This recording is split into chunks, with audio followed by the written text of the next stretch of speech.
Good morning, ladies and gentlemen. Allow me, Mr. Chairman, to say some words in French.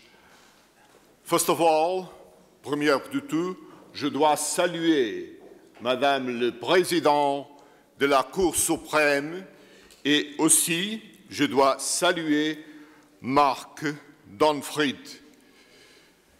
Now, return to the lingua franca, the English. I have made a very, very short and limited intervention. I should say a telegraphic intervention. But in 4 points. The first point, ethical commitment of the Ombudsman. Second point, the uniqueness of the power of the Ombudsman. Third point, new horizons, missions of the Ombudsman. Fourth point, the role of the Ombudsman in promoting and protecting human rights under international law. The Ombudsman emerged as the genuine sense of the community for the protection of the fundamental rights, support by the bulwark of human dignity concerning the exercise of public powers, and shares with Parliament the duty of supervising the activity of the executive power, albeit limited to materially administrative issues. It is from this axiological dimension that the ethical commitment of the Ombudsman to Parliament and with his co-citizens emanated. Strong commitment that permits the legal construction of the state body and which is expressed in his actions in defense of the community. The hyper-complex social relations, increasingly imperious and dynamical, require that all guide their actions by the horizon for having an ethical of responsibility. Responsibility primarily before the legitimizing referent, the Constitution and the Parliament elections, but also towards the citizens who expect the Ombudsman's uncompromising defense of their rights, freedoms, and guarantees. The uniqueness power of the Ombudsman. The power of the Ombudsman arises in the framework of a democratic state ruled by the law as a singular power different from the classic trilogy separation of state powers, legislative, executive, and judicial, for which the Ombudsman is not entitled to govern, legislate, or judge. His powers anchored in the community are accomplished through formal and informal channels, particularly the recommendation, suggestion, call to attention or composition of interests in search for alternative solutions which encourage conflict resolution. That being said, the power of the Ombudsman is a strong power, as paradoxical as it may seem, as it is inscribed in the historical matrix of the Ombudsman, who maintains the dialectical relationship with the public administration and protrudes in an exercise of a magisterium of influence enable of greater latitude of action, allowing the consensus. It is in this greater latitude for action, freed from the corset of form or section, where we can find the strength of the Ombudsman power. Subtracted from the traditional logic of state of powers, the power of the Ombudsman is developed in another horizon. Spreads out precisely where the concrete justice could not be achieved within the formal system, and where the softness of the normative and institutional frameworks does not correspond with the appropriate solutions. Third point, new horizons, missions of the Ombudsman. The Ombudsman as a national human rights institution.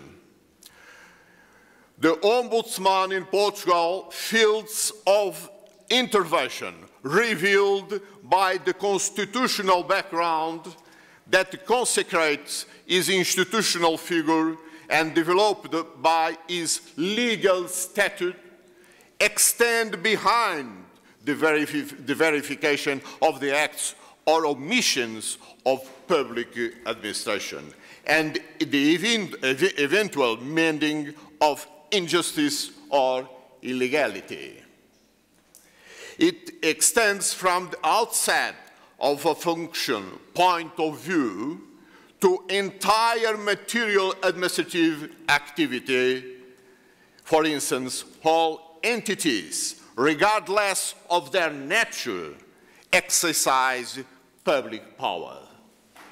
I should say that my intervention could go to the private entities that have public powers.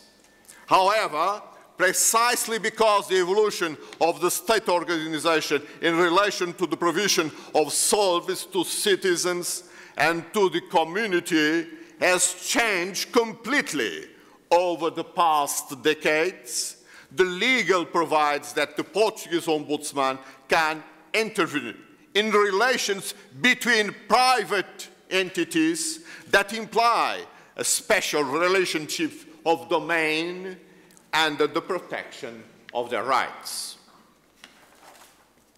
From this, we can conclude that the establishment in the Portuguese legal system of figure of the Ombudsman was innovative because it is distinct from the traditional archetype as he is considered as a human rights ombudsman. Therefore, the Portuguese Ombudsman is a national human rights institution, credited within the United Nations with the A status, full compliant according of the resolution of the General Assembly of the Organization of December 20, 1993, which was known for shaping the Paris Principles. In the particular case of the Ombudsman, with democratic legitimacy resulting from the parliamentary election, it is only bound to the Constitution and to the protection of fundamental rights. This intimate connection of the fundamental axiological building of the Portuguese society mirrors as well and unequivocally, and it is an organ that represents a guarantee of fundamental rights. The Portuguese Ombudsman is presented to the community as a server for justice and law, carrying with him the defense of human rights as a referential matrix, solidifying through its action a democratic culture based on stronghold of human dignity. Fourth point, the role of the Ombudsman in promoting and protecting human rights under international law. And to this last point. As I already said, the scope of the Ombudsman intervention extends far behind the domestic ground. In the specific case of the Portuguese Ombudsman, he is accredited, I repeat, as a national human rights institution, full compliant with Paris principles from which derives numerous responsibilities under national and international law. The independence of the Ombudsman is particularly important as he is entrusted by the international community with the most relevant responsibility of overseeing the fulfillment by the state of its international obligations assumed under international law.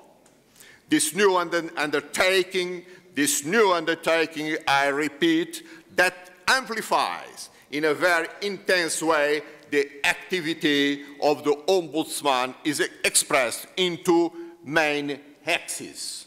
First, one is the effective role as a promoter of the awareness, recognition and solidification of human rights in the relationship that is established between citizens and state. Second, the other materializes in the preparation and presentation of reports addressed to international organizations under the various mechanisms that verify the compliance by the state with international assumed obligations. This involves the effective responsibility and duty of exercising the right to be heard.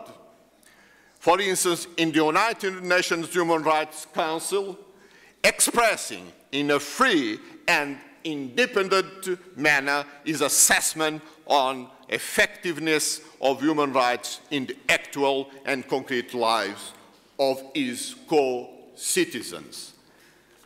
Both constitute a power and influential instrument of political and social development as it encourages a true culture of accountability in the exercise of public powers and contributes to improve well-being.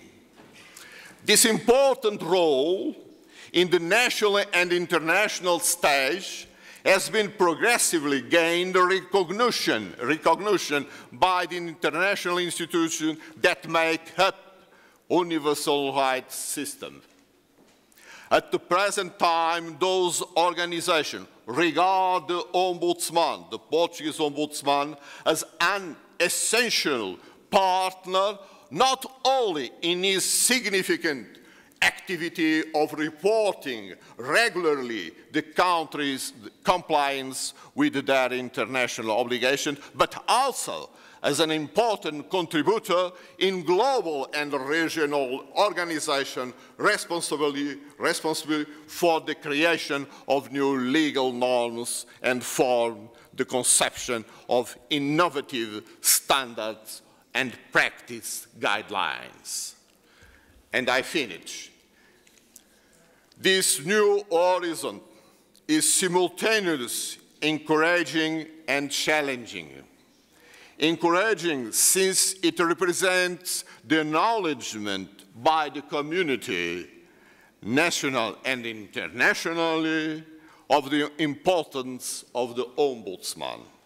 Challenging as it incorporates in itself a new approach on the role of the Ombudsman in the 21st century, demanding a pioneering view not only of the new issues that afflict our community, but also the new inventive ways to accomplish a fair, I repeat, a fair and equal society. Thank you very much for your attention.